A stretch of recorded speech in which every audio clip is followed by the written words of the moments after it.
나눌까 생각하다가 이 시니어들이 많이 모인 교회이기 때문에 제가 전체 주제를 아름다운 늙음이라는 제목을 전체 주제로 정했습니다. 제가 은퇴 사역으로 여러분이 한국에 오시면 경기도 가평에 필그림 하우스라는 세상에서 가장 아름다운 수양관이 있어요.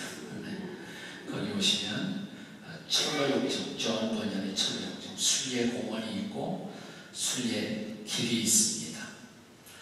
매년 2만 명 이상이 다녀가는 곳입니다. 여러분이 한국에 와서 아직도 필그림 하우스를 다녀가지 못하셨다면 그건 사람도 아닙니다. 옆에 있는 분들에게 이렇게 하는 인사예요. 우리도 사람이 되어봅시다. 이 다음에 오시면 돼요. 네, 미리 저희가 호텔처럼 여러분이 전화해서 예약하면 그렇게 주무실 수도 있고 또 그냥 서너 시간 이렇게 와서 걷고 가실 수도 있고 그렇습니다. 제 은퇴 사역지인데요. 제가 1년에 한 10번 정도 거기서 다양한 이런 세미나를 진행합니다. 그 중에 하나, 제가 진행하는 세미나 중에 하나로 Beautiful Aging이라는 세미나가 있어요. Beautiful Aging. 그걸 이제 문자 그대로 번역하면 아름다운 늙음이 되겠죠. 좀 험상궂게 번역을 하자면 이렇게 말할 수가 있습니다. 곱게 늙어갑시다 이 말이에요. 자, 옆에 뒤에 있는 곱게 늙어갑시다.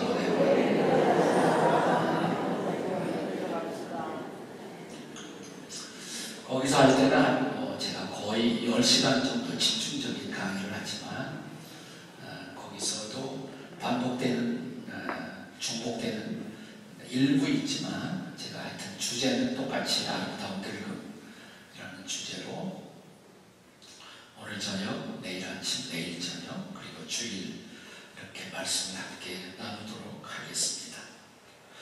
제가 가까이 이렇게 알고 있는 분 가운데 한 분으로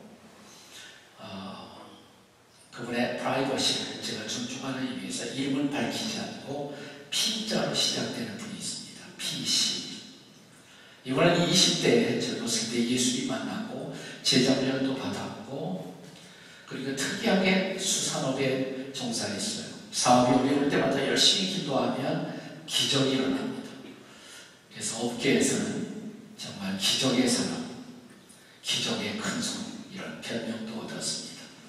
한 번은 인생의 중요한 장애물 앞에 부딪혀서 돌파하기 위해서 사회적 영향력 있는 한 사람을 만나 도움을 요청하게 됩니다. 그때 상대방이 이분에게 PC에게 이렇게 물었다고 해요. 당신 혹시 예수 믿소?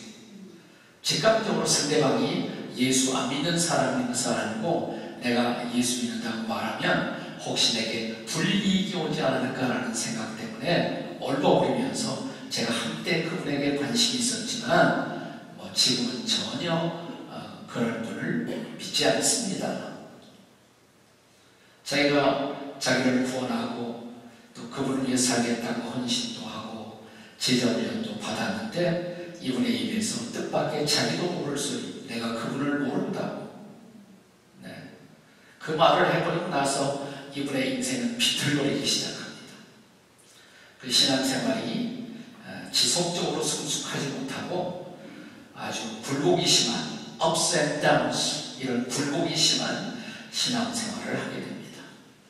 자기 인생의 마지막 마무리가 가까운 어느 날 지금까지 살아왔던 자기 인생의 길을 돌이켜보면서 나에게는 무엇이 가장 커다란 문제였을까?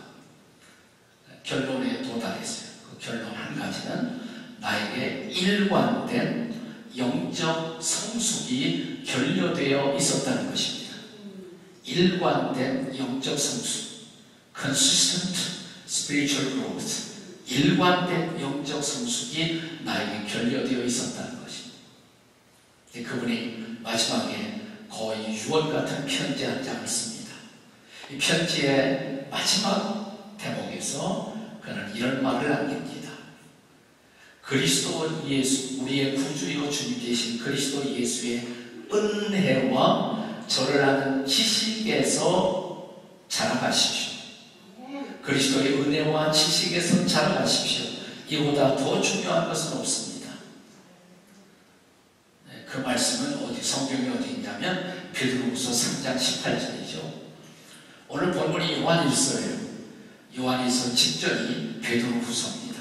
거기 마지막 장 마지막 절에 그리스도 예수의 은혜와 저를 아는, 그를 아는 지식에서 자라가라. 그러니까 이 편지를 쓴 사람은 누구겠어요? 이제 이름 밝혀도 돼요. 제가 P자로 시작된다고 했어요. 피터씨입니다. 피터씨, 베드로씨. 제가 굉장히 힌트를 많이 드렸어요. 네, 이 사람의 직업은 수사놈이다. 어부가 수사놈이잖아요. 네, 뭐 예수님을 부인했다. 네, 그런 힌트도 드리고, 그래도 전혀 감이 없어요. 그동안 도대체 어떻게 인생을 살아오셨단 말이에요. 네, 베드로 얘기예요, 베드로. 네, 베드로에게 동업자가 있었죠. 네, 요한입니다. 요한. 베드로의 동업자가 요한입니다. 오늘 본문은 요한이 쓴 글입니다. 요한일서. 오늘 요한일서 2장 본문에 보면 네 가지 중요한 호칭이 등장해요. 호칭. 어떤 호칭들이 등장하나요? 조금 아까 읽은 말씀 가운데 보면 금방 다 잊어버리셨어요, 성경을. 네, 그러니까 곱게 읽지 못하시는 거예요. 잘 기억을 하셔야 되는데 요즘 뭐 치매란 말을 한국에서 별로 안 쓰시더라고요. 뭐 인지, 경도, 장애 뭐 이런 말을 많이 쓰고 치매의 전 단계라고 하는데 나는 여러분들이 치매 전 단계가 아니기를 바랍니다. 네 가지 호칭이 등장해요. 어떤 호칭? 자녀들아 이런 호칭도 등장하고 또 아이들아 이런 호칭도 등장해요. 그 다음에 또 청년들아 이런 호칭도 등장하고 또 하나 아비들아 네 가지 호칭이 등장합니다. 네 가지 호칭을 순서대로 정리하면 맨 처음이 자녀들아요. 자녀들아. 히라보 번호에서는 테크니아, 테크논 이라는 단어가 쓰여지는데 이 자녀는 방금 태어난 아기를 포함해요. 태어난 아기를, 아기도 우리 자녀죠. 태어나면 아기라 할지라도 우리 자녀란 말이죠. 거기서 우리 인생이 시작되잖아요. 네. 그런데 영적 자녀는 누구일까?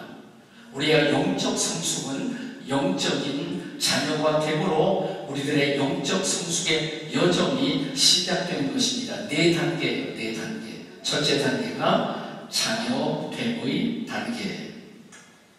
자, 오늘 함께 읽었던 본문 12절에 보시면 자녀들아, 자녀들아, 내가 너에게 쓰는 것은 너의 죄가 그의 이름으로 말미암아 사함을 받았으며, 그러니까 영적인 자녀, 하나님의 자녀는 어떻게 되는가? 예수 이름으로 죄사함을 받는 것. 이거 없이는 아무도 하나님의 자녀가 될 수가 없어요. 예수 이름으로 죄사함을 받았다. 그러니까 과거가 청산되었다는 말이에요. 예수 이름으로 죄의 용서함을 받았다는 것입니다. 사실 과거라는 것은 우리 한평생 인생을 살면서 끊임없이 우리의 발목을 잡고 늘어지죠. 그것 때문에 우리가 앞으로 전진하지 못하고 때로는 인생이 후퇴하기도 하고, 과거를 지운다, 과거를 청산한다, 바람지 못한 과거로부터의 탈출, 매우 중요한 것이죠. 제가 가까이 지내는 목사님이 한 분 성배 목사님이 계셨는데 한번 친구들하고 찾아갔어요. 그랬더니 그분이 옛날 얘기를 해요.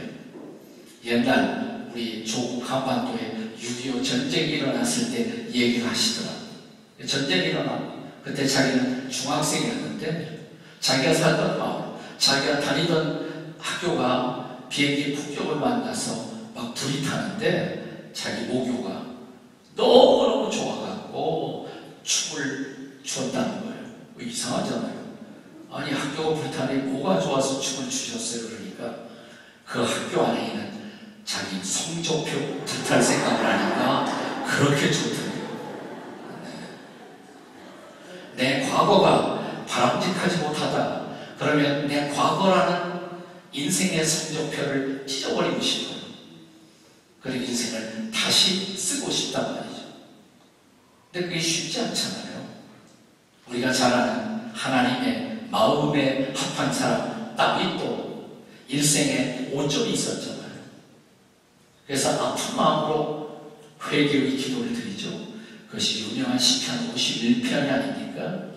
이 시편 51편은 다윗의 참회의 시편, 회개의 시편 가운데 보면 다윗이 이렇게 기도합니다.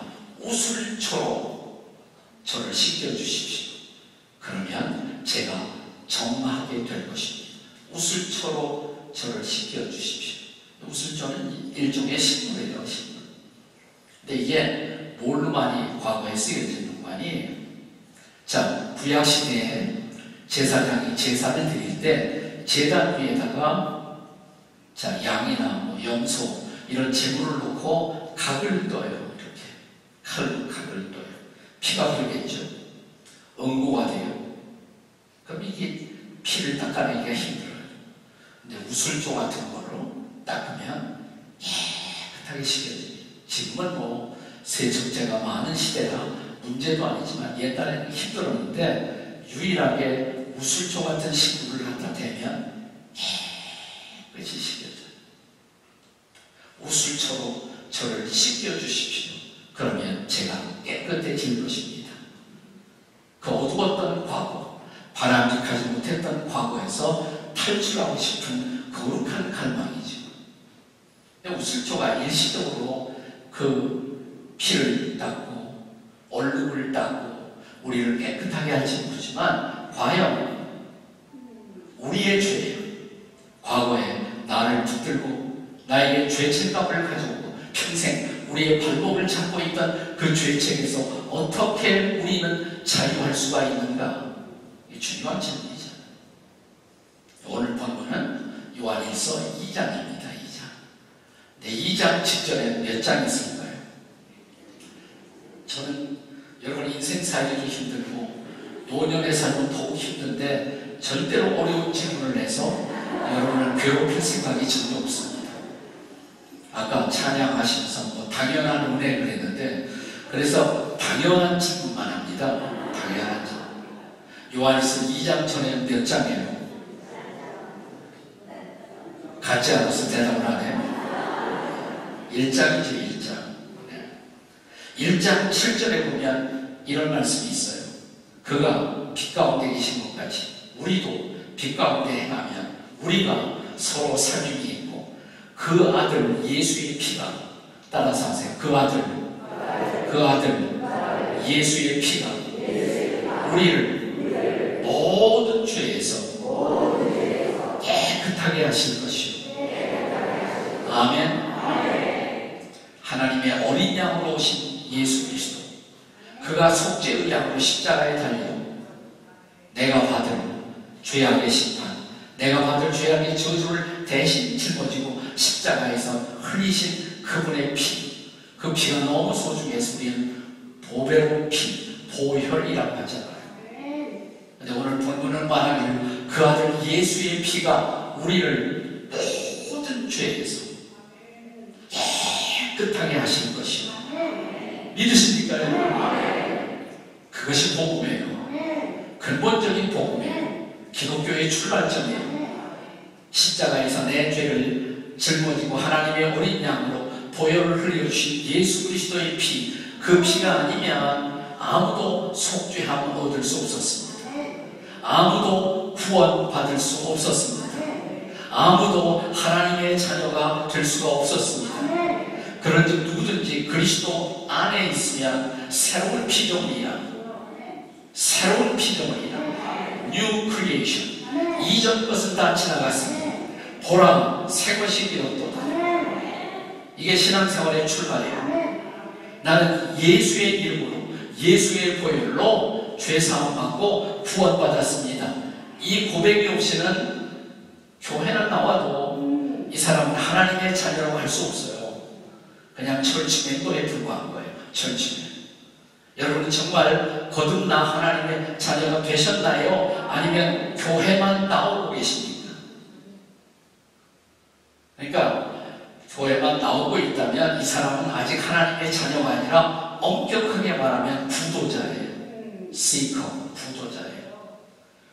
근데 십자가에서 나를 위해 죽으시고 부활하신 예수 그리스도를 구주와 주님으로 마음속에 영접하고 그를 나의 구주와 주님으로 참으로 믿고 고백하는 순간 우리의 모든 죄에서 깨끗함을 얻고 우리는 하나님의 자녀가 되는 줄로 믿습니다. 이게 영적 성숙의 첫 번째 단계예요. 자녀가 된 거예요. 자녀. 그래서 우리가 잘 아는 유명한 요한복음 1장 12절의 말씀처럼 영접하는 자, 곧 그 이름을 믿는 자들에게는 하나님의 자녀가 되는 권세를 주셨습니다. 요한복음 1장 12절하고 여기 요한일서 2장 12절의 자녀가 똑같은 말이에요. 원어에서 똑같은 단어예요. 테크니아, 테크난. 그러니까 예수 믿고 하나님의 자녀. 근데 하나님의 자녀로서 우리가 아기로 시작하는 거예요. 예수 안에 아기로. 하나님의 자녀로 할지라도 이렇게 성장한 성숙한 어른으로 시작하는 것이 아니라 베이비로. 바울은 고린도 전서에서 그 단어를 자주 씁니다. Baby in Christ. 그리스도 안에서의 아기. 그리스도 안에서의 아기. 우리가 예수 믿고 영접하면 죄사함 받고 용서받고 하나님의 자녀 그리스도 안에 아기가 되는 줄로 믿으시기 바랍니다. 그게 첫 단계예요. 첫 단계. 그런데 여기 두 번째 호칭이 등장합니다. 그건 아이들아예요. 이제 하나님의 자녀가 된 다음에 아기로서 출발하지만 아기가 조금 자라면 아이가 되죠. 아기가 자라면 아이가 됩니다. 아이의 영적 특성, 영적 아이의 특성은 도대체 뭘까요? 여기 14절에 보시면 오늘 본문 14절에 한번 저를 따라서 하시는 거예요. 아이들아, 내가 너에게 쓴 것은 너희가 아버지를 알았으며. 네. 여기 아이들이 등장해요. 아이들. 히라고 원어에 보면 여기 아이들이라는 말이 파이디온이란다. 복수를 파이디아, 파이디온. 여기서 나온 영어 단어가 하나 있어요. pediatrician. 소아과. 아이들 데리고 아프면 우리가 소아과 병원에 가잖아요. 그때 아이들이에요. 이 아이들이란 말은 아직도 경험이 일천한 많은 경험이 없어요. 모르는 게 많아요. 근데 아이들이 되면 한 가지는 알아요. 분명히 아버지를 알아요. 하늘에 계신 하나님이 나의 아버지인 것을 알게 된 단계. 이게 아이들이에요. 아이들. 하나님이 내 아버지라. 그럼 하나님이 내 아버지라는 것을 알게 된 사람들은 일반적으로 어떤 반응을 보일까요? 자, 이 어린아이 시절부터 인생에 어려움이 경험되면, 어려움이 다가오게 되면 도움을 필요로 한단 말이죠. 근데 그 능력이 있는 하늘에 계신 하나님이 아버지인 것을 아는 사람들은 그 아버지에게 SOS를 도움을 요청하지 않겠습니까? 아버지 도와주세요. 도움이 오죠. 구하라, 주실 것이요. 찾으라, 찾을 것이요. 문을 두드리라, 그러면 너에게 열릴 것이니 구하는 이마다 얻을 것이요. 찾는 이가 찾을 것이요. 문을 두드리니 열릴 것이니라. 너희가 악한 자라도 자식에게 좋은 것을 줄 알거든 하물며 하늘에 계신 아버지께서 너에게 좋은 것으로 주시지 않겠느냐. 아멘. 내가 부르짖기만 하면, 울기만 하면, 매달리기만 하면 내 문제가 다 해결되는구나. 그걸 경험해요. 그러니까 영적 아이의 단계도, 영적 아이의 단계에서 가장 중요한 경험은 뭐냐면 기도응답의 체험이에요. 기도응답을 체험합니다. 여러분 일생을 통해서 우리의 기도가 가장 많이 응답되는 때가 언제인가? 영적 아이의 때예요. 영적 아이의 때. 자, 아이들이 조금 더 자라게 되면, 우리 집 아이들이 자라게 되면 티네이저가 되지 않습니까? 사춘기 티네이저가. 아이들 때는 아이들이 울면, 아이들이 보채면 즉각적으로 부모들이 지체 없이 그의 모든 문제를 해결해주고 필요를 다 공급해주지만 조금 자라서 사춘기 청소년이 되면 부모에게 요청하면 여러분 무조건 들어줍니까? 안 들어줘요. 따지기 시작해요. 부모와 자녀 사이에 밀당이 시작됩니다. 밀고 당기는 게. 자식들이 뭘 요청하면 그거 왜 요청하니? 정말 필요하니? 참으로 필요하니? 아버지가 어머니가 묻고 따지고 또 그래야 돼요. 그렇게 하지 즉각적으로 오진 않아요. 근데 그보다 티네이저 이전에 어린아이 시절에는 울기만 하면, 보채기만 하면, 요청만 하면 즉각적으로 응답이 된단 말이죠. 근데 우리 일생의 성장 과정에서 이런 기도 응답의 과정은 반드시 필요해요. 조건 없는 기도 응답의 체험. 우리 신앙생활에서도 이런 조건 없는 기도 응답의 체험이 꼭 필요하다고 생각해요. 저는 제가 목회하던 교회 은퇴하기 전에 소그룹 모임, 그걸 셀 목회라고 그러는데 셀 목회를, 소그룹 모임을 매우 중요하게 한 10년 동안 강조했습니다. 그럼 셀 모임으로, 소그룹으로 우리 교회들이 모였을 때 뭘 제일 많이 하나? 거기서 기도를 제일 많이 해야 된다고 강조했어요. 그래서 기도 제목 듣고 함께 기도하고, 주일날 할 수 없었던 것을 소그룹 모임에서 해야 소그룹이 의의가 있어요. 의미가 살아나요. 여러분 주일날 예배 드리다가 목사님에게 목사님 질문이 있어요 뭐 이런 거 할 수 없잖아요. 주일날 예배 시간에 옆에 있는 사람에게 일주일 동안 어떻게 지냈니 뭐 이런 질문할 수 없잖아요. 그런 것들을 소그룹에서 할 수가 있어야 돼요. 그동안 며칠 동안 지난주 어떻게 지내셨습니까? 힘든 일 없었어요? 얼굴이 왜 그래요? 무슨 힘든 일이 계셨군요. 서로 살아온 얘기를 같이 나누고, 중요한 것은 그것을 기도 제목으로 놓고 거기 소그룹 멤버들이 함께 진심으로 기도해주고 그 기도 응답을 체험해요. 재미있는 것은 제가 목회하던 교회 한때 안 믿는 사람들, 불신자들이 소그룹 모임, 목장에는 나오는데 아직은 주일날 예배에는 나오지 않은 사람들이 꽤 많이 있었어요. 근데 저는 그분들 데리고 억지로 주일날 예배에 너무 빨리 데리고 오지 말라고 그랬어요.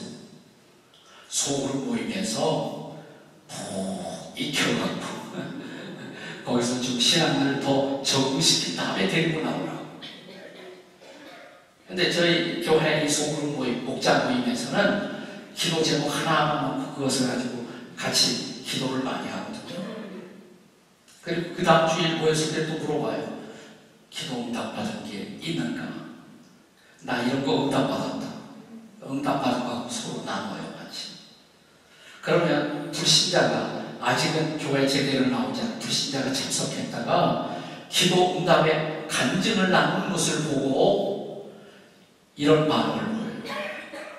아직 교회에 나오지도 않아요. 소그룹 모임에 나왔는데 저도 기도 제목 내도 될까요? 물론이죠. 그래서 기도 응답을 경험시키는 것, 이 신앙생활의 중요한 여제. 그 기도 응답 서로 간증하고 나누는 것을 보고 불신자들이 깨닫는 게 뭐냐면 하나님 살아계신 모양이에요. 하나님 정말 살아계신 모양이에요. 하나님은 정말 우리의 기도를 듣고 계시는구나. 이 신앙생활의 체험에서 기도 응답의 경험을 갖는 것, 이게 매우 중요한 거예요. 이게 없이는 신앙생활이 제대로 잘할 수가 없어요. 하나님 기도하면 우리의 기도 들으신다. 기도하면 응답하신다. 이걸 꼭 경험을 해야 된다. 이게 바로 영적 아이됨의 단계. 저는 하나님의 자녀가 되는 단계. 베이비지만, 아기지만 자녀가 되는 단계. 그 자녀의 특성은 과거로부터 모든 죄를 사함받고 새로워지는 것. 그 다음에 아이됨의 단계. 하나님이 아버지라는 것을 알고 아버지께 필요한 것을 구하여 얻는 것. 그래서 그분이 나를 돌보시는 아버지시다. Caring Father. 그분은 정말로 우리를 돌보시는 아버지시다. 이걸 경험하는 게 필요하다는 말이죠. 이제 세 번째 단계예요. 자, 세 번째 단계로 또 하나의 호칭이 있었어요. 청년들아예요.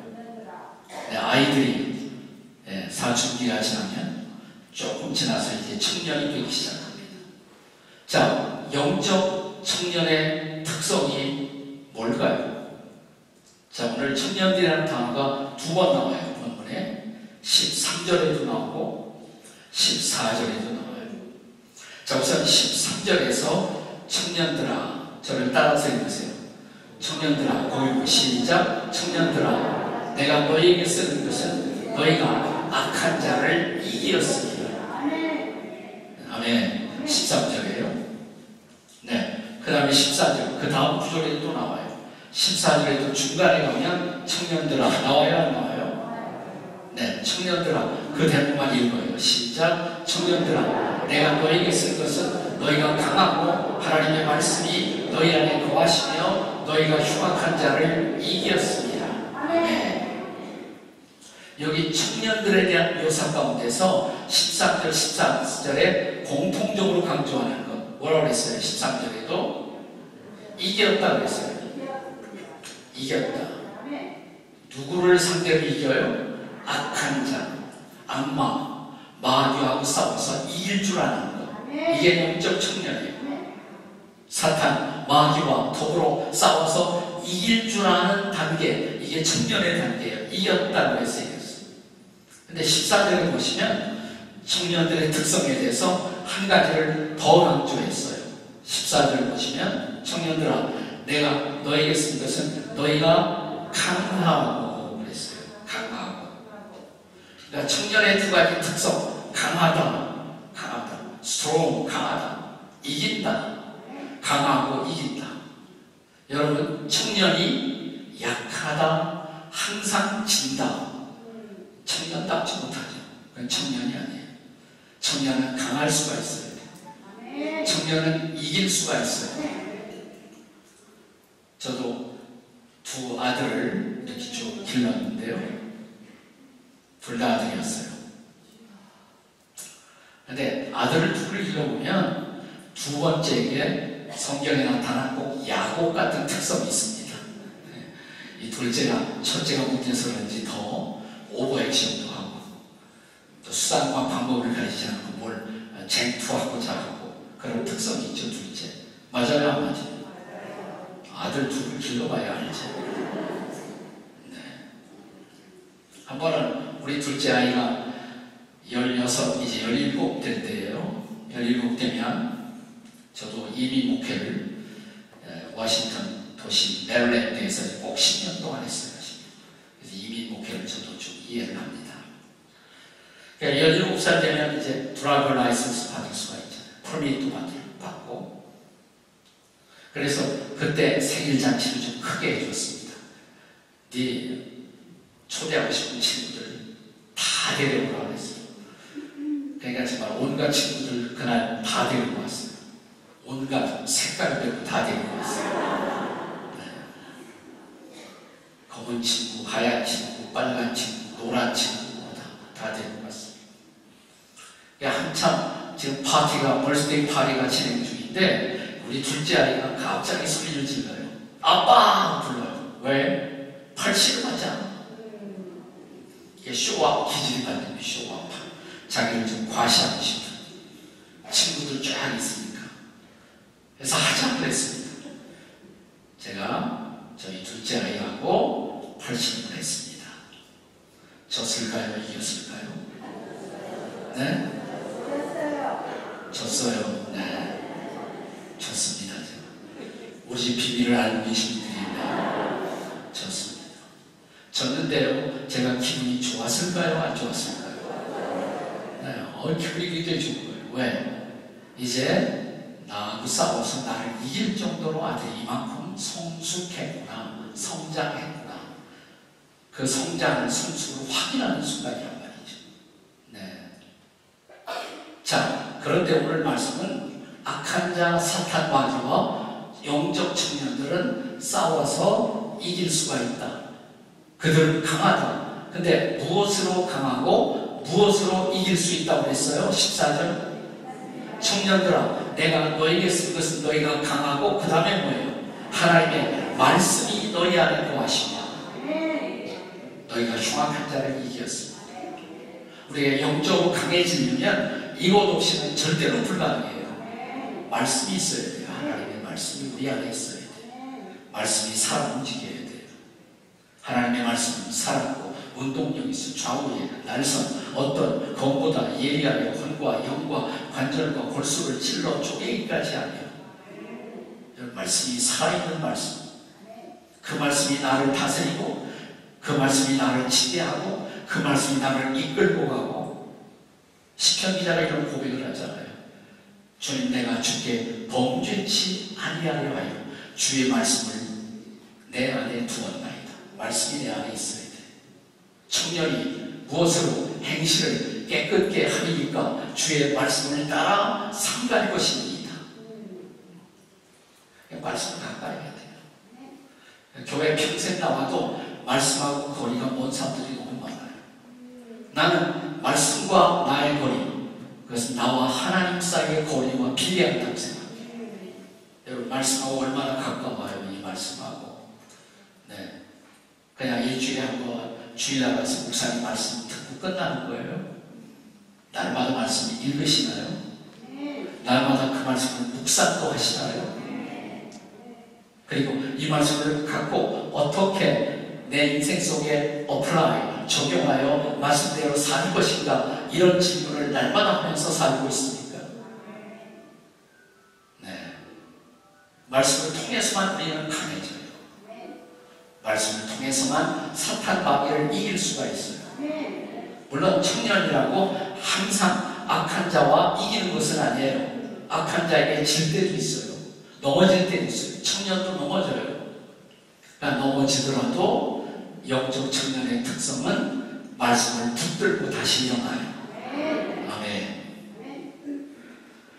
저 유명한 설교자 마르틴 로이드 존스 목사님은 우리의 신앙생활을 등산하는 거에 비교했어요. 등산.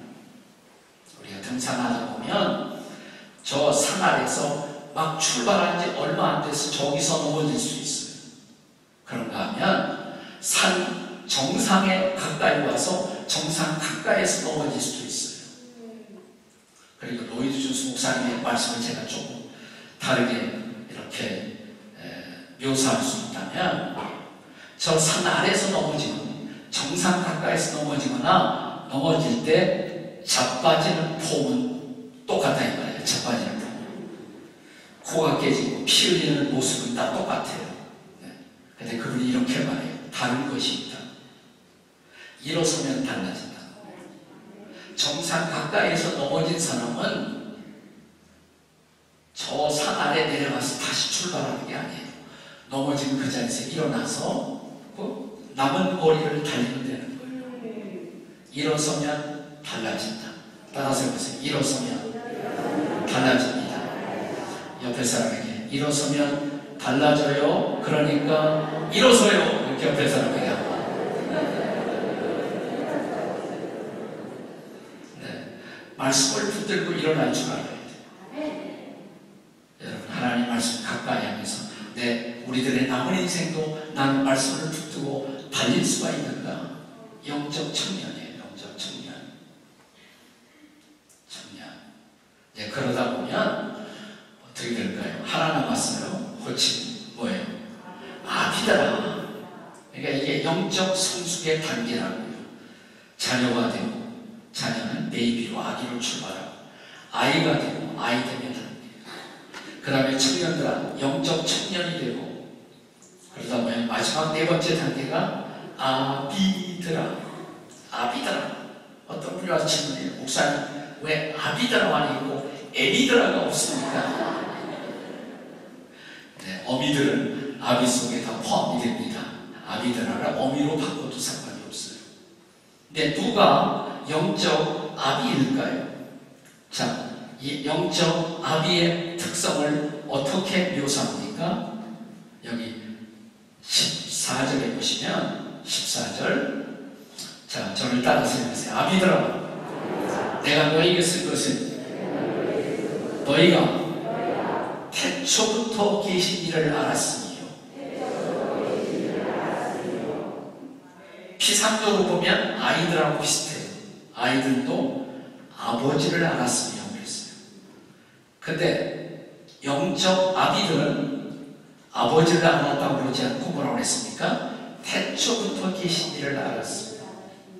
하나님이 태초로 지금까지 그분이 어떤 일을 하고 계신지 하나님의 하나님 되심을 이제 깊이 한다는 거예요. 피상적으로 하는 것이 아니에요. 하나님을 깊이 알게 돼요. 그게 아비들이에요. 태초부터 되신 그분을 알았으며 깊이 아는 것. 제가 미국에 처음 와서 미시간주에 있는 조그만 바이블 칼리지에서 공부를 했습니다. 그 당시 그 학교에 영국에서 신학자 한 분이 와서 4개월 바이블 컨퍼런스를 인도하셨어요. 그분이 그런 얘기더라고요. 그분은 한참 떠오르는 신학자였습니다만 자기가 평생 동안 쓰고 싶은 책이 있다면 그 책은 하나님을 이라는 책이 될 것이다. 근데 지금은 쓸 수 없대요. 쓰게 되면 이론적으로만 쓸 것 같아서 자기 인생이 좀 더 영적으로 성숙한 후에 자기는 그 책을 쓰고 싶다. 이분이 계속 강조하는 것이 뭐냐면 하나님에 대하여 지식으로만 아는 것, knowing about God, 하나님에 관하여 아는 것과 knowing God, 이건 다르다. 하나님을 안다는 것은 내가 말씀과 기도와 말씀으로 하나님과 교제하고 그 하나님과 씨름하면서 하나님을 내 온 몸으로, 온 실존으로 하나님을 깊이 경험하게 된 사람. 그게 영적 아비라는 거예요. 영적 아비. 하나님을 깊이 경험한 사람. 저는 제 아내를 결혼하기 전에 10년 전부터 알아왔습니다. 같이 바이블 스터디 했어요. 성경 공부하고. 그러다가 때가 찬시가 내 아내로 삼았습니다. 네. 그래서 저는 결혼식 때 이렇게 생각했어요. 나는 내 아내가 될 사람의 모든 것을 안다. I know everything about her. 모든 걸 다 안다고 생각했어요. 10년간 알아왔고 제 옆에서 항상 근처에 있었으니까. 근데 결혼식 끝나고 신혼여행 간 첫날부터 제가 발견한 놀라운 사실은 나는 이 여자에 대해서 아무것도 모른다. 24시간 붙어있다 보니까 내가 알던 여자가 아니더라고요. 전혀 모를 여자예요. 네. 그리고 이제 세월이 흘러가요.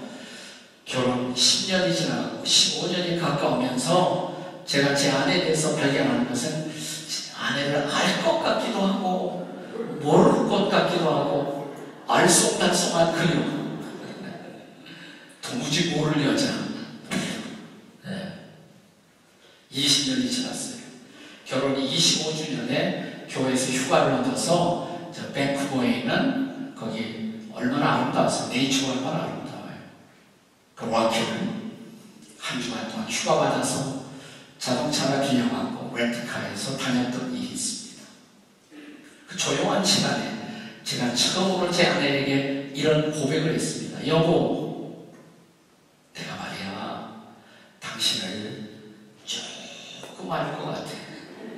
25년 만에 내가 당신을 조금 알 것 같아. 25년 만에 그런 고백을 했어요. 30년이 지났어. 40년이 지났어. 50년째 지난 6월 우리가 50년째 6월 말에 한국 동해안을 좀 같이 여행을 했어요. 그러면서 여보, 내가 당신 알지? 이제 50년 만에 제 아내가 힘들어하고 좀 풀이 죽어있는 모습 보면 곁에 가서 제가 여보, 내가 알잖아. 그럼 울어. 왜 우는지 모르지만 일단 내가 알아. 그 말이 얼마나 파워풀한지 몰라요. 내가 알잖아. 그럼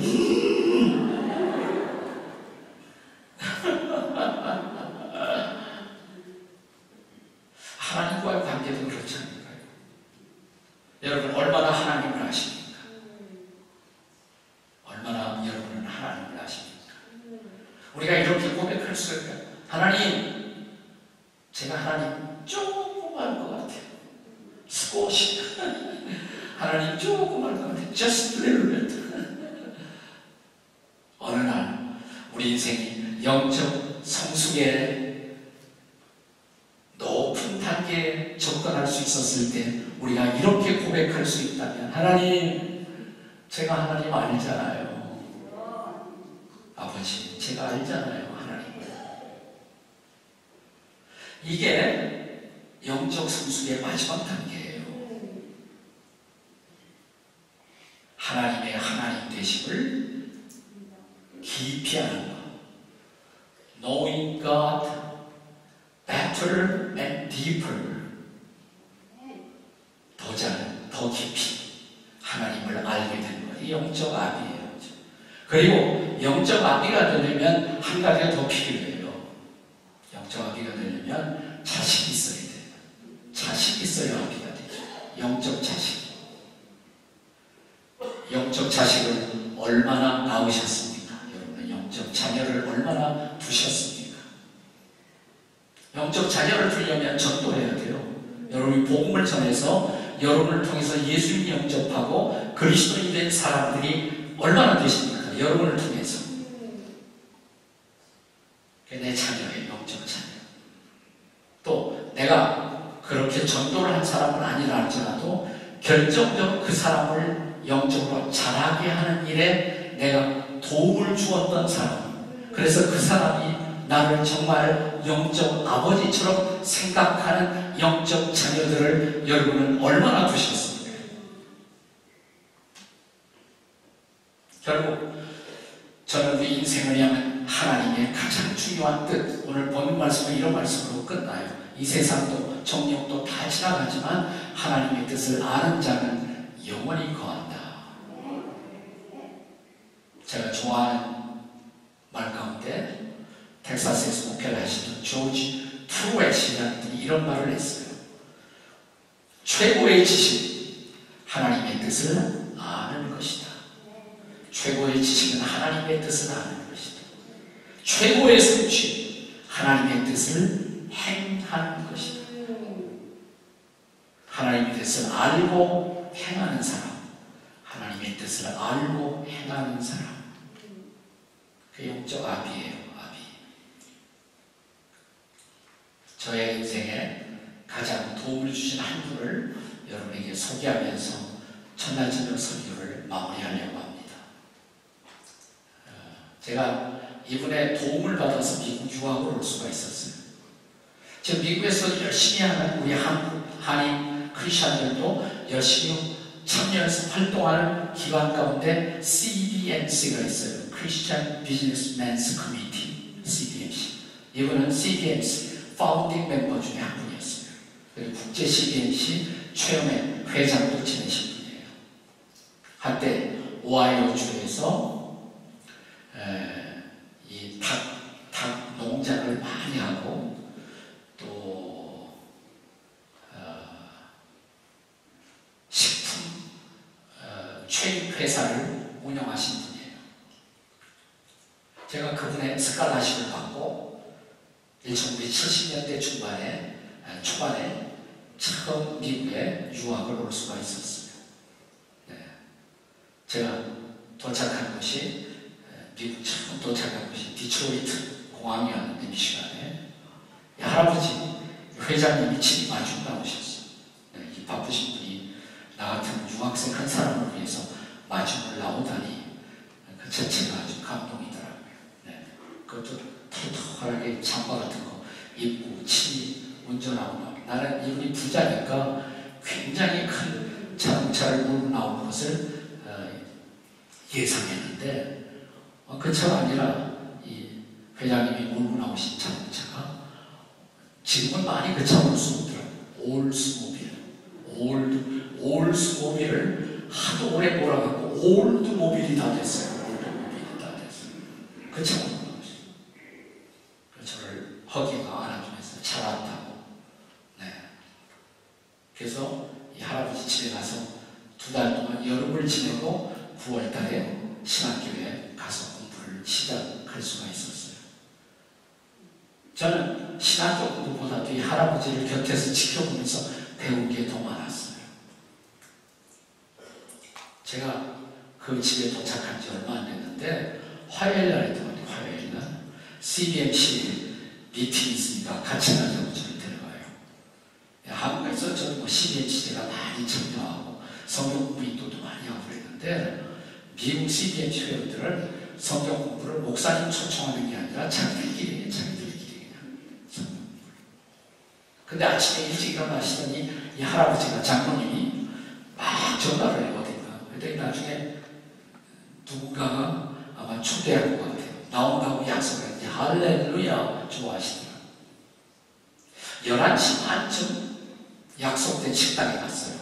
이 할아버지가 초대했던 젊은 사업가가 나왔는데 너무 기뻐하고 좋아하시더라고요.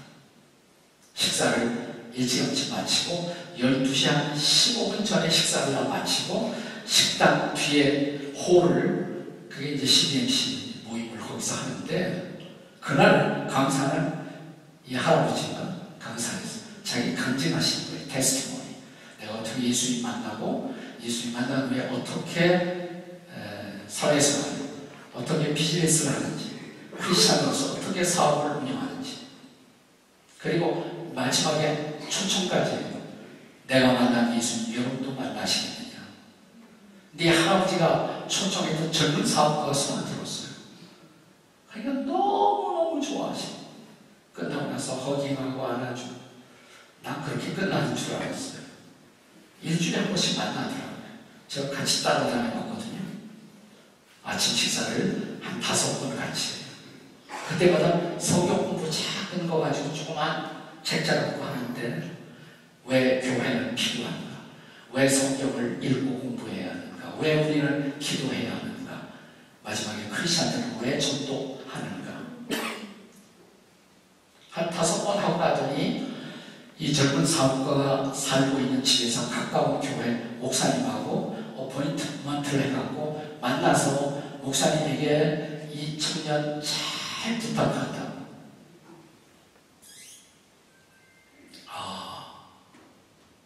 신앙생활 이렇게 하는구나 이분들이. 네. 이 할머니가 아침에 일어나서 키친 테이블에서 뭘 쓰고 있어요. 뭘 쓰나 봤더니 1, 2, 3, 4, 5 근데 번호를 바꿔요. 쇼핑 나가서 살 물건 리스트를 작성하는데 순서가 바뀌어요. 프라이어리티 우선순위에 따라서. 할머니 이런 거 왜 하세요? 그러니까 이런 거 안 갖고 가면 내가 아무거나 막 지고 충동 구매할까봐 꼭 필요한 것만 사요. 부자인데, 굉장히 부자인데. 그렇게 돈을 아껴갖고 그 돈으로 전 세계 수많은 선교사들 돕고 또 장래가 유망한 장학생들, 나 같은 사람 도와주시고.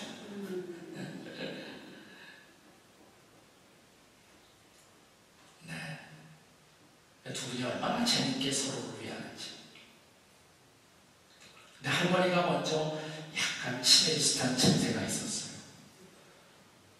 그래서 뭐 좋은 양로원이에요. 좋은 양로원에 들어가셨는데 그때도 제가 한번 가봤거든요.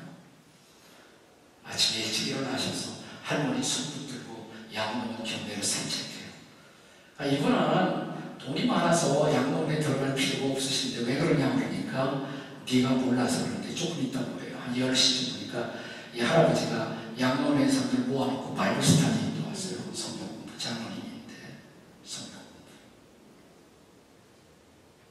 할머니가 먼저 떠나시고 한 3, 4년 있고 나서 할아버지가 또 세상을 떠나셨어요. 제가 이 할아버지 장례식을 갔거든요. 제가 평생 잊을 수 없는 장례식이에요. 아주 심플한 장례식이에요. 그렇게 형식이 많이 없어. 우리 한국 교회는 뭐 형식이 많은데. 앞에 관을 열어놨어요. 오픈 캐스입니다. 옆에다 마이크 놓고 사회자가 이 고인에 대해서 여러분이 하고 싶은 말이 있으면 하라. 줄을 쭉 서는데 줄이 쫙 길어져요.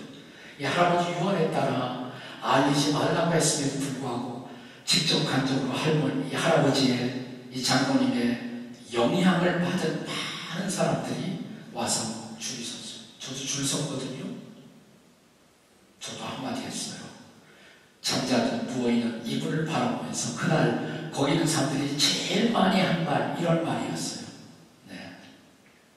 당신은 나의 영적 아비였습니다. 당신은 나의 영적 아버지였습니다. 당신을 통해 복음을 들었습니다. 당신을 통해서 신앙생활 어떻게 하는지를 배웠습니다. 당신을 통해 부부생활 어떻게 하는지를 그 가르침을 받았습니다. 당신을 통해 크리스찬은 어떻게 정직하게 비즈니스를 해야 하는가를 배웠습니다. 저도 그랬어요. 짧은 시간 할아버지 곁에서 나는 진짜 크리스찬 라이프가 무엇인가를 이분한테 배웠다. You are my spiritual father. 인생이 결산되는 순간, 그때 여러분 장례식에 온 사람들이 여러분을 바라보면서 여러분에게 선한 영향, 믿음의 영향을 받은 사람들이 뭐라고 고백할까요? 중요한 것은 전 한국교회가 이렇게 성장해서 세계적 영향을 끼친 것은 너무 고맙고 감사한데, 그러나 과연 한국교회가 건강한 아름다운 영향만을 끼치고 있을까? 왜 그러지 못할까? 교인들 숫자는 많지만 우리는 얼마나 영적 아비, 영적 어미들을 우리 교회 안에서 우리가 세울 수가 있었는가? 여기에 얼마나 영적 아비들이, 영적 어미들이 이 자리에 존재하고 있을까요? 앞으로 남은 여러분의 인생의 시간 동안 어떤 사람으로, 어떤 영적 아비로, 어떤 영적 어미로 인생의 남은 날을, 시간들을 여러분은 살아계시겠습니다. 여러분의 인생의 남은 날을 바라보는 중요한 결산과 같은 질문. 나의 영적 성숙은 어떤 단계까지 왔는지, 난 아직도 교회에 나오기만 하는 부도자인가? 아니면 방금 태어난 아기의 자리에 있는가? 나는 이제 겨우 기도를 배우고 있는 아이인가?